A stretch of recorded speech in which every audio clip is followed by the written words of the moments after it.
Okay, I think we'll go ahead and get started. What do you think, Joe? Yeah, I'm good. Okay, great. All right. Well, first of all, I want to thank everyone who's attending at this point in time. We may admit a few more folks in the next few minutes, and I'll facilitate that the best as I can. Welcome to our Corjl seller training on Facebook, Instagram, and some other related social media advertising. Today we have Joe Heinel with us. He is an expert in this field. I'll have him introduce himself in just 1 minute. First, I'll introduce myself. My name is Lisa Shaw. I'm a senior project manager at Corjl. This is our kickoff session, so we're really excited about this, and it's going to be the first of several, which Joe will also speak to. Just a bit of housekeeping before we begin. I'm recording the session, so we will have this available online. Hold on, I'm admitting a few more people. We will have this available online on our Facebook page tomorrow, probably. We are asking folks to hold questions. I mean, we do want this to be interactive in a sense, but we'd like questions to be held until the end. You can send them directly to me. I'll be taking notes. And then it's just more effective at the end to get all the questions out. If you really have to interrupt, that's absolutely fine as well. But it would be helpful if everyone could stay on mute if you're not actively participating, just because, distractions. Let me see. I think that's about it. Again, welcome, and I turn it over to you, Joe. Thank you, Lisa, and welcome everybody to our first and what we hope is many sessions to help you, our customers, in that online marketing world. But this is our first seller session that we're calling Facebook and Instagram Seller Session Level 1. And just a bit of housekeeping notes on my side as far as the Corjl. We are just I know you are all customers and use our platform, but just as we're at a powerful new way to bring your digital and physical products to market. We really want our sellers to realize their potential and the growth and to grow their business. And that's one of these things is what we have a pretty experienced group of folks that we want to share their learnings with everybody else. And it's a rising tide lifts all boats. So again, thank you for taking the time to participate in this webinar and this seller session and what we hope to be many more. A little bit about me. I've been doing marketing, advertising, public relations, communications for longer than I care to admit sometimes, but specifically online experience for about 15 years. I was one of the first advertisers on the Facebook platform years ago with a gaming studio. And at that point, I was recruited by Facebook to help create and onboard their formal advertiser program. It was called Start to Success when I was there. Was in the very early days, and I helped write the onboarding process for what we know now as the mobile advertising unit, which is the most significant arm of Facebook's advertising and Instagram's advertising mechanism. I've developed growth strategies for everywhere from Fortune 500 companies to very small local businesses like custom tailors, people that sell online with WooCommerce or Shopify, across the gamut. And my goal is always the same, and that's to help others succeed. I think it's a shared knowledge database from everybody is always going to help that rising tide and lift all the boats. And if I can help you be successful, if we can help you be successful, you'll help others be successful as well. To get right into it and to answer a critical question, why advertisers shop or your business? And first and foremost is to broaden your reach to customers across the globe. This is something I'm really excited to say because this metric just was revised today with retail shopping. Retailers, online retail and online commerce used to represent less than 10% of the total commerce globally. And with the current pandemic and also the way behaviors have been shifting, the latest metric is now accounting for over 35% of all commerce transactions. My prediction on that is that it's only going to grow exponentially. People are sometimes forced to change their behaviors, but also I think it's not that it's going to close the brick and mortar stores. There's still a need for those, but the more online opportunities are going to be plentiful in the next couple of years. So being that you are in the digital space now, you're in a great position. Advertising also online gives you you can target like no ever before specific audiences of people that could be potential customers. And I'm talking, and we'll get a little bit more about this on segmenting, is people that you haven't thought of, markets that you haven't thought of, and you can literally target anybody, anywhere across the globe. Another big factor is to generate brand awareness for future sales. And remember that, and we'll talk about this too, the difference between Google and Facebook, is that for every time you're posting out something on a social media channel and reaching a new group of people or a new individual, there is that opportunity for future sales. So you want to recognize that at the onset, especially with paid media. And also with these tools for advertising, they will help you better understand your potential customers. And that's big, because the better you understand your market, the more successful you will be and the higher your return on investment will be with advertising. And another thing that I'm very excited about is that the power is really with you. Online advertising gives all business owners the opportunity like never before. When I first started in marketing and advertising and sales, it was more traditional media. And the buys to those opportunities and the barrier to entry was very, very high. A billboard was very expensive. Radio advertising was very expensive. Newspaper advertising was expensive. What has happened is it's now the lowest cost to market to anybody, anywhere in decades through online channels, specifically for Facebook, Instagram, and elsewhere online. And that literally allows anybody the opportunity to advertise to a market that may not be in their backyard, but is willing and able and capable of buying your product. So that's an exciting point.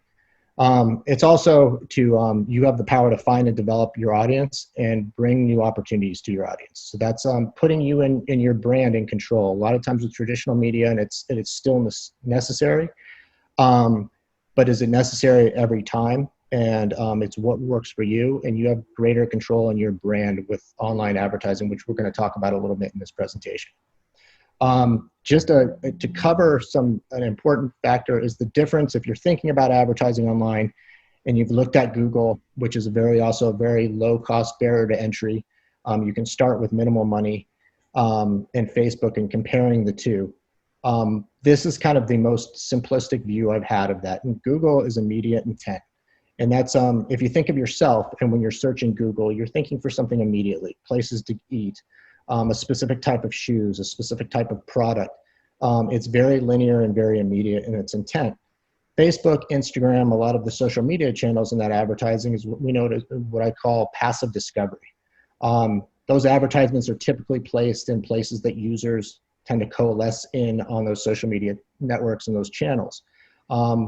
Oftentimes, more than not, it's in the news feed. So if you're served an ad, or a user is served an ad in Facebook, as they're scrolling through and seeing their friends and family members' activities, it is a passive discovery. So the catch is, and this metric is important to remember, is you have less than 5 seconds to capture their attention. But so just to kind of bookend this a little bit, Google is something I want now. It's specific and precise. And the advertising method is Google AdWords, and it's what we call PPC based. It's pay per click. Facebook, Instagram, and some other channels, I do not know about what I'm being advertised about, but I may want it in the future, and that's where the targeting is going to come into play. The advertising method is Facebook Ad Manager and Facebook Ads, and it's known as a CPM base, and that's cost per mille, or in short, it's cost per 1,000 impressions. So you're charged for every 1,000 people that your ads are served. Important to remember on this, we want, for most targeting options and most advertising objectives, we want somebody to click on the ad and take an action to either visit our Etsy shop, visit our website, or take that action of click. However, it's important to remember, as you're being charged for impressions, every one of those 1,000 that you're being charged, those people you're actually branding yourself to. So that's an important thing to realize in the differences between Google and Facebook advertising. Both are relevant. I'd say in this stage of your advertising, your business, this is the most going to give you the most profitable returns at the onset versus the immediate intent purpose. But they are both necessary and appropriate when needed. Specifically, why to advertise on Facebook and or Instagram. It's a very cost-effective way to reach potential customers and a significant amount of people for a cost-effective method. Targeting capabilities are the best online. We're going to get into that more heavily in the second session, but you'll see that there are significant ways to get creative with the audience targeting and segmenting. And you can target down to a zip code and a specific gender, and I'll show you how to target a very small subset of a very populous location. There's minimal cost to get started. When I was at Facebook, people said, well, what's the minimum amount or what's the average investment that we should make as a company or as a business on the platform? And the truth is that I've seen levels of success or success at all levels of investment. So somebody that spends $5 a day or spends $500 a day, it really depends on their objective and what their budget is, and then how they're measuring that success.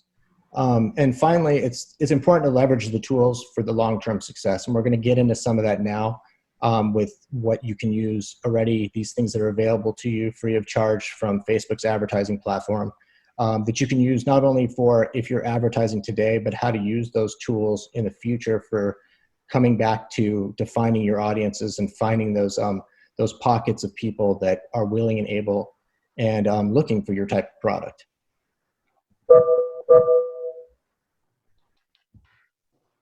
And what's needed to start advertising? This may be very intro to some folks and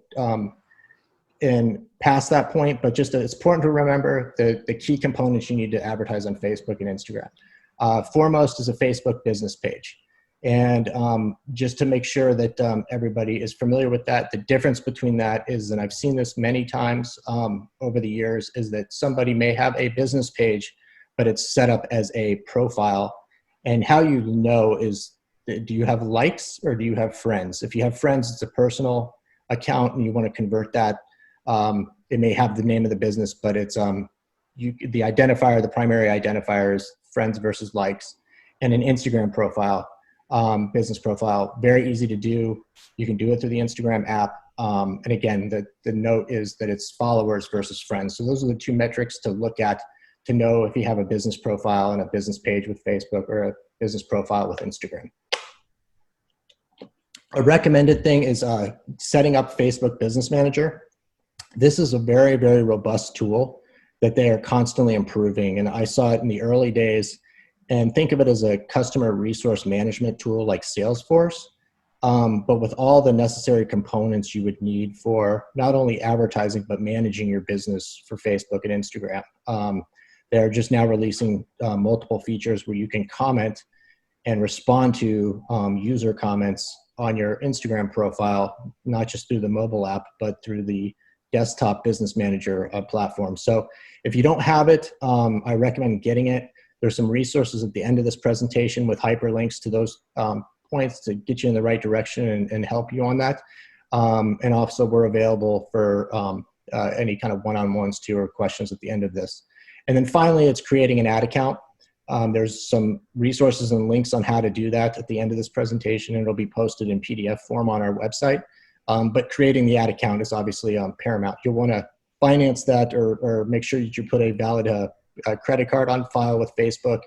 But it's important to remember that Facebook and Instagram run on the same ad account. And we're going to get into this in the second session in this series of how that is. But if you remember that Facebook purchased Instagram about 7 years ago. And so the advertising, if you just want to run Instagram advertising, you will still go to the Facebook ad account to run those ads. And just a recommended step is using desktop. If you have a laptop or a desktop computer, these things are manageable through your mobile apps. And we're going to get into that at the end of this presentation. But whether it's managing the ad account, but from the onset, what I've found is using a desktop to create a business manager account and the ad account, and also to create the ads, you'll find, I think, is a little bit more intuitive and a little bit more easy to manage on a desktop or a laptop versus an iPad or a tablet or a mobile phone. The good news is that the management of those things can be done once the things are set up through the mobile apps that they offer. For those that are not familiar with Facebook Business Manager, this is the formal official response. and description from Facebook, and the Business Manager is a free tool developed by Facebook to allow businesses and agencies to securely manage their company pages, ad accounts, catalogs, and pixels in one place. This is without sharing login information or being connected to their coworkers on Facebook. So the reason why they built this platform was to allow people to authenticate with their Facebook personal profile or personal Instagram account, but access their work business pages as well. So this is important to realize, and that's really what they're speaking to in the audience.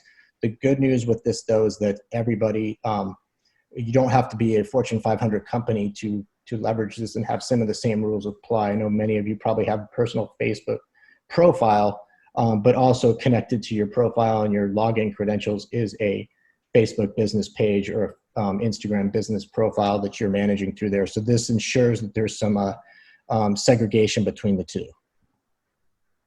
What if I currently have an ad account with Facebook? It's okay to use the personal setup for the advertising in the page if that's what works for you.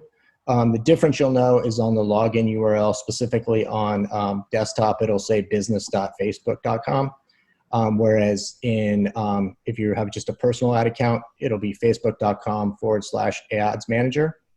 I will say this, that the sooner you get familiar with Business Manager, it's going to open up more tools and features. And what I mean by tools and features is things that are a little bit more advanced, but will help you in terms of audience insight tools, the conversion tracking pixel, which if you have a website that's critical to measuring your conversions or sales as they relate to what's being sent out on Facebook and what you're marketing on Facebook or Instagram. But go what works for you. That's what I've learned and what you're most comfortable with. If it works for you now, continue with that. But if you're looking for the additional tools and features, I'd recommend Business Manager. And then when to advertise. This question comes up a lot with my conversations with different people, and there's two things we want to think about. And one is promoted posts, which are both in Facebook and Instagram. And that's to reach your fans or followers. And I'm going to kind of get down to a cold, hard truth here in a minute on why promoted posts is such an effective way to reach your fans and followers. And the other is to get new customers, get your product in front of new audiences and people that you otherwise aren't connected to your Facebook page or your Instagram profile. So there's two schools of thought. There's two mechanisms in the advertising platform that are important to remember. And then I think in the next slide here, we talk about it, and it's with the your Facebook posts or your Instagram posts as you push them out. We are led as users that our organic reach, once somebody subscribes to our page or follows our Instagram account, that they're going to see every time we post something of content to our fans or our followers. The fact of the matter is that it's less than 5% of your fans, unless they're engaging with every single one of your posts, really reach that. Some people will see a little bit more than that, some people a little less, but kind of the mean on everyone is it's less than 5%. If you take Coca-Cola, for example, they have 100 million fans on their Facebook page. At last check, it was less than 6% reached organically, and that's because those 100 million users, it's statistically impossible with the competing interest, of which there's greater than 1,500 competing interests for content for a user when they log in and start viewing Facebook posts or viewing Instagram pictures. So that's important to remember. Just because that they're a fan or follower of one of your profiles does not necessarily mean that they're seeing every one of your posts, and that's important. So that's where promoted posts ensure greater reach to your fans on those important posts that you want to drive sales to, especially those that maybe don't engage with your posts as much or haven't purchased in a while. This is something that you're going to really want to drive your message with the reach, and that's something that you can pay for. My recommendation on promoted posts is it's no more, depending on your fan base, I'd say less than 1,000 people is adequate to reach a very strong amount or percentage of your fans through a promoted post with less than $50 on a post. So think of that as you're looking at the advertising mechanisms themselves, that promoted posts are, in fact, they promoted or are an advertising mechanism, and they are an ad product of Facebook's. And then ad units. This is where it gets, where you want to differentiate between a promoted post and the ad units themselves. Ad units, the targeting, your ability to target anyone is powerful. There are thousands of different targeting categories and options within Facebook's ad platform. Just to give you kind of a monetary value of how powerful that is that Facebook continues to generate over $1.5 billion per 90 days per quarter because there's so many different advertisers on their platform. It's much like somebody that if you think of in the town in which you live and there's a busy intersection, that busy intersection billboard is probably charged a much higher monthly rate because they have statistics from the Department of Transportation, their city transportation stats that say 30,000 cars go past this billboard every day, so they can charge a premium for that.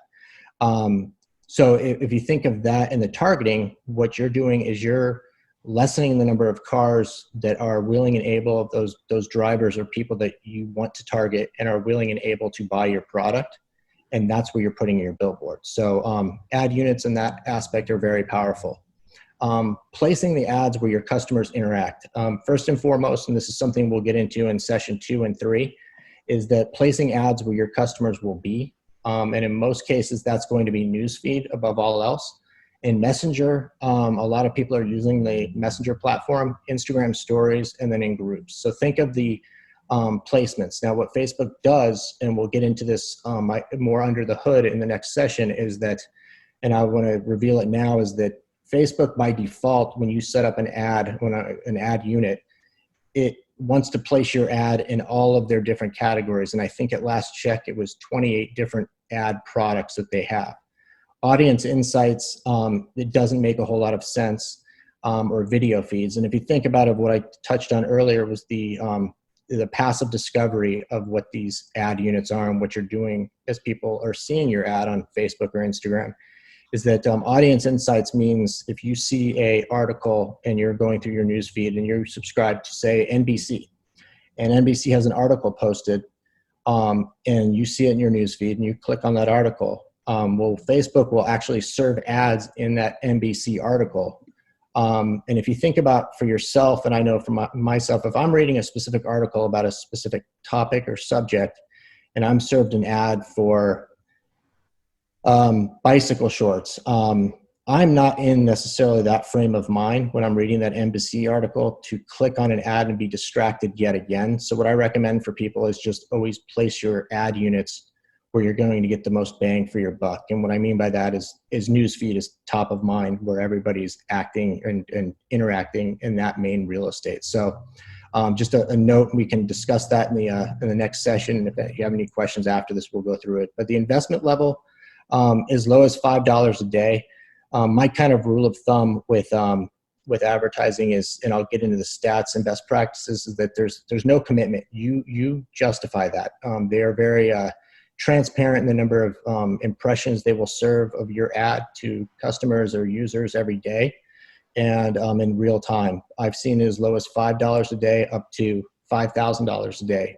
I think there's a diminishing return on each campaign for each specific type of audience you're targeting, which we'll get into a little bit more in the next sessions. But the investment, I would start small and then work your way up as the return on investment proves itself. So as far as a budget's concerned, I would say start small and then measure constantly. That's the best recommendation I could give for you on the ad units. And then as far as best practices, do your homework. Target a larger audience size to start. This is important to remember with how Facebook makes its money.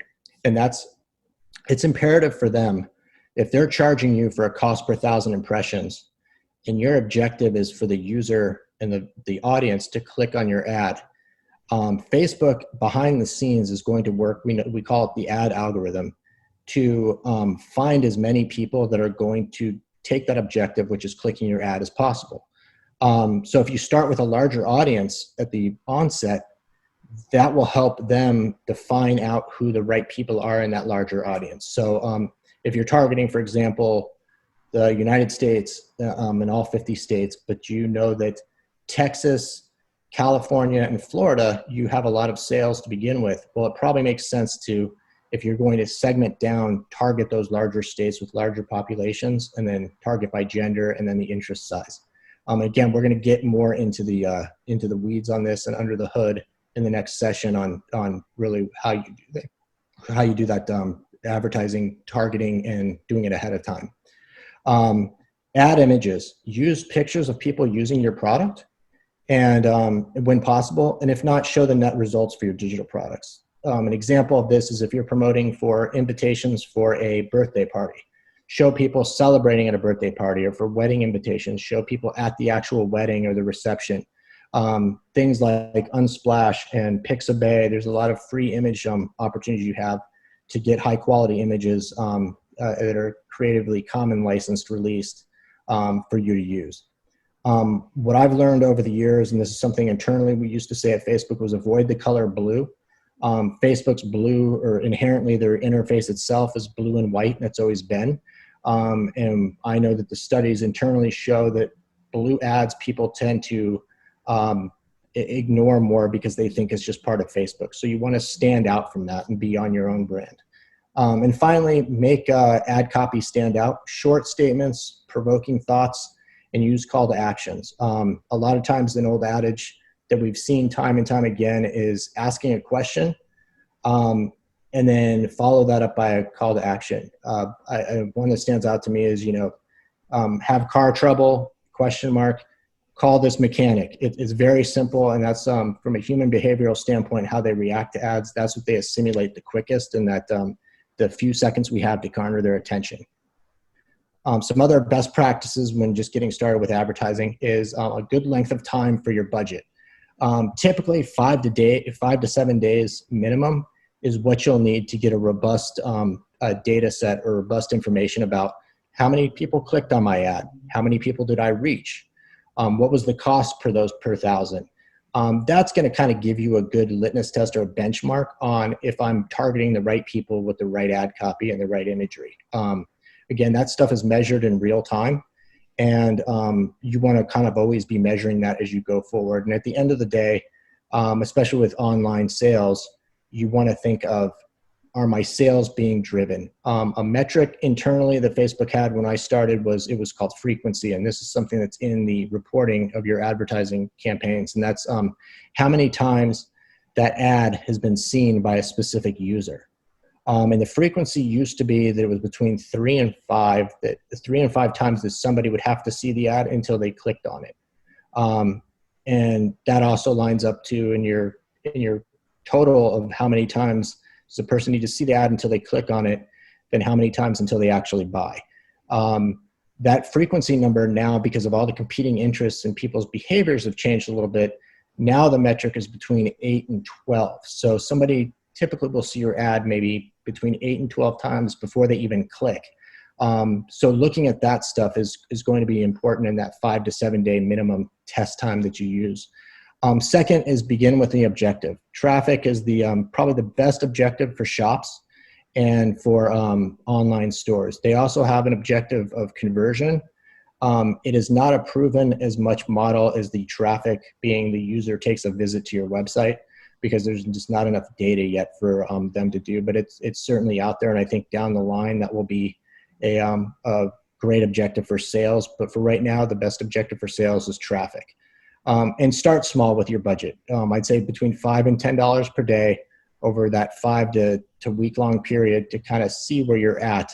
And then that way you know how to justify it. I know people that spend daily $50 a day for the past 18 months because it's just been a constant cadence of reaching frequency of people and staying top of mind. The other two important metrics are to track your success. How many sales obviously did I get divided by the amount that I'm spending on my campaign, and continue to measure that. That's going to give you and point you in the right direction on how it's effective in spending you want to spend probably the least amount of money you can, but maximize the most amount of sales with that ads. And what goes into that is your targeting, your ad copy, and your frequency. And measure daily. Use the Ad Manager mobile app. That's a very good way to constantly be looking at the performance. On a day-in basis, it'll aggregate the total for a 7-day. It'll aggregate the total for lifetime. So you can see in real time on your mobile phone how successful you're being with the ads. And I think as that goes, it becomes secondhand over that time of running these types of campaigns. And as promised in the last point of this discussion in our session is the resources, and this PDF will be posted, and I've made all of these links clickable so that Facebook Pages Manager app, if you don't have it already, I highly recommend doing that, whether you're on an Android device or an iOS, Apple device. If you click these links, it recognizes the type of device that you have, and it will send you to the right, either the Google Chrome Store, Google Play Store, or the Apple App Store for the Pages Manager app. Same with the Ads Manager app. They're two, I think, critical things you want to have on your phone at all times. Then the last 4 links are the Facebook advertising, an overview of the business ads on Facebook, and then some advertising guides. It's important with that, Facebook, especially coming up in the United States of an election year, ads policy is becoming more and more involved as they want to make sure that there's quality content and quality messaging. So this is going to give you some good rules of thumb. One that comes up a lot is having too much text in an ad. And the ads guide will cover that, where you want to kind of minimize the amount of text, but still get your message across in the actual ad unit, but doing that according to the guides, and then not having the campaign set up and your ad get disapproved because there was too much text on the ad or because the message needed to be tweaked. You want to have a seamless experience from the time you create those ads to the time you launch them and get them start running. And then finally, the Business Manager login and the homepage for Business Manager URL, and then Instagram for Business. There's a lot of good tips in there on what you would need to do to just, if you're not familiar with it, get started and learn a little bit more about those business functions for your business. And with that, we're going to open it up. I think Lisa will open it up for questions. So please ask away. We've got about 20 minutes to go through, and it's an AMA format. So just feel free to ask questions. Thank you, Joe.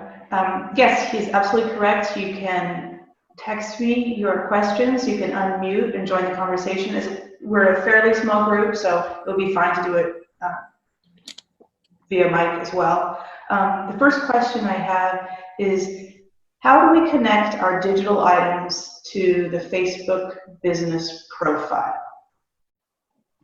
Okay, thank you. That's how do I connect my digital items to the Facebook business profile? So that's a great question that comes up a lot, especially with sellers on Instagram.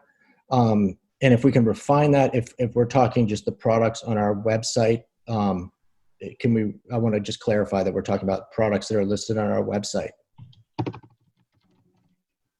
Dan, this is for you. Yes, she says yes. Okay, yeah, perfect. So if you go into the desktop version of Business Manager and make sure that the shop is authenticated, and if you don't see it there, I can send you the exact link. This comes up often, and sometimes Facebook will push an update, and that if you haven't had it before, or you did have it before, and it was lost, sometimes it's an update, and there's a bug in that they don't recognize when they release that update. But there is a section of Facebook's Business Manager help that I can send you the link. And what you want to make sure is in your business page, under the shop tab, that's connected appropriately to the website. And there should be a format in that. And again, just email Lisa or I if you have questions, or email Lisa, and we'll get you the right. But that's a common issue sometimes, is making sure those shop products are available on the shop function and page of the Facebook business page. Hey, Joe, we actually have a follow-up on that, which is, I thought Facebook didn't allow digital products. I'm sorry? This is a follow-up comment, which says, I thought Facebook didn't allow digital products. It depends on when I think of digital, I'm thinking of selling online. If you're thinking of digital products like you would see on like an invitation, is that I think that's the exact intent, yep. Let me look into that. What I've heard some rumblings, and this is Facebook's goal, so everybody understands, is they want to be the operating system for the internet. And what they mean by that, and this is what business managers are good to attest to that on the business side, is that anything that you do shopping-wise, or they've done this with the marketplace for physical goods, they've done this for even in groups and other things where there's an element of commerce in that. I will look into for the digital advertising. I'm almost certain there's a way that you can connect that appropriately. We'll have to direct that in the actual transaction experience on your website or on Etsy. And if there's a hiccup on that, as I understand it, they will be alleviating that and making that available very soon, because it goes back to their operating system for the internet that is part of their goal. Right. Okay, great. Another question really, which is kind of general, it's related to Google advertising versus Facebook advertising. And while you spoke about Google advertising being intention-based, the user is in an intent mode. What is the balance that you see between both of those types of social media advertising? Great question. Both are necessary. So. Yeah, and what I've followed is it's a typical life cycle experience for no matter what type of business it is. I'd say the larger companies with brick and mortar, it's a little bit different, but it's still the same balance. And this is, at the end of the day, I'd say everybody on this call will agree that one of the motivating factors of having your digital business is to garner sales. And with those sales, you want to think of what's the best opportunity for me to get my message out there. And that's typically in passive discovery, unless, and this is the life cycle I'm referring to, is that a brand name. For example, Corjl, if you type in on Google, Corjl's branded website and all the different helpful links relevant to the Corjl brand will come up organically. You're not paying to be in those top placements. Now, let's say you're a shoe company and I type in Nike shoes and I type in, and then I'm served in the very top placement, I'm served an ad for an Adidas shoe. That's because they're actively bidding against a competitor's brand term in Google. So I think that's where you kind of need to ask yourself, in searching in Google all the time is important for your brand and more importantly for the product that you're selling, where it can get expensive with Google on specifically product type. And I don't mean a specific brand type, but I mean if you type in wedding invitations, will virtually guarantee that all 4 of those top placements for the ads in the PPC, the AdWords product will be filled because it's a competitive marketplace. So if you think of being as efficient with your budget and still the same goal that everybody else has is garnering sales, you may be spending $30 to $40, $20 per click competing in the Google realm of a product type. Whereas that same $20, $30, $40, you can actually effectively reach more people in that passive discovery side. So definitely though, you're going to want to look at Google AdWords if somebody starts bidding for your brand term. And it's actually, it's a good problem to have in a way, but it's also a very costly problem to have where somebody's bidding on your specific brand term and to bid above you in that top placement. And there's no guarantee that person will click, but it's it's something it's a common issue going forward. Okay, thank you. This one is another kind of high-level question, which is, do you have any tips for how to keep costs down for promoted posts on Facebook? Yeah, I'd say, start with your budget and then work. I like working backwards in a process of this, and it's what's a realistic budget that pencils out on my ROI for a sale. And so if a promoted post, it comes down to targeting and always targeting. And you can target by your fans. You can then target it by the states that they're in.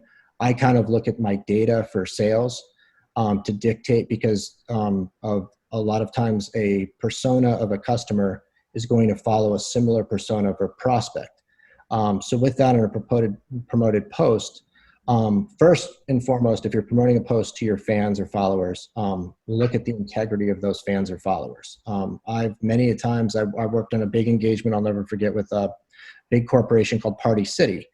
And they were getting, on their promoted posts, a lot of people interacting with their Party City posts that were in countries that Party City didn't have a brick and mortar store, nor did Party City sell to. And out of, I think there was the 3 million fans at the time that they found, was that they had fans in areas of the world that were not, they didn't service those areas. So, and not to say that you have fans that are in places that you don't serve, but that's important to recognize first and foremost is the fans and your followers, that they are a right persona. If you look in Facebook, a good tool with that, and this is on your admin side of the Facebook page, is the Insights tab. And then really looking at your likes and where they're at, it'll break it down by country, break it down by metropolitan area, and break it down by language. And make sure that aligns with the seller persona that you're seeing on your sales. That's great. That's great advice. Okay, we have one final one. Why doesn't Facebook allow a person to have two business pages attached to two different Shopify sites? That's a great question. And so technically the philosophy or the main mission of Business Manager should be to, you can have two different businesses in the Business Manager account. I think you'd want to make sure that the Business Manager account is set up as a holding company or an agency. And that doesn't mean it's a Fortune 500 holding company when I say that, but having a, say you have two products and there's the shoe shop and then there's the glove shop. You could have a ABC agency or ABC holding as the business manager owner, and then a specific page for the shoe shop and a specific page for the glove shop. That should be able to solve that. It sounds like it could be how that's configured up. And that's something, if you want to email Lisa, I can give you the link on how to properly structure your Facebook Business Manager to allow for that. So that should not be a hindrance, because there's a limit. I think you can have 50 ad accounts in your Business Manager setup when it's set up as an agency or set up as a holding company. And I think you can manage up to 250 different pages on that, in that structure. So I think it sounds like it's just how it's structured in Business Manager itself. That's definitely positive. And that actually wraps up all of the outstanding questions that we have. If anyone has anything else, please jump in. No, I think we're good, Joe. All right, thank you, everybody. Level 2 session, just to kind of let you know what we're going to cover, is the ad creation process as a whole.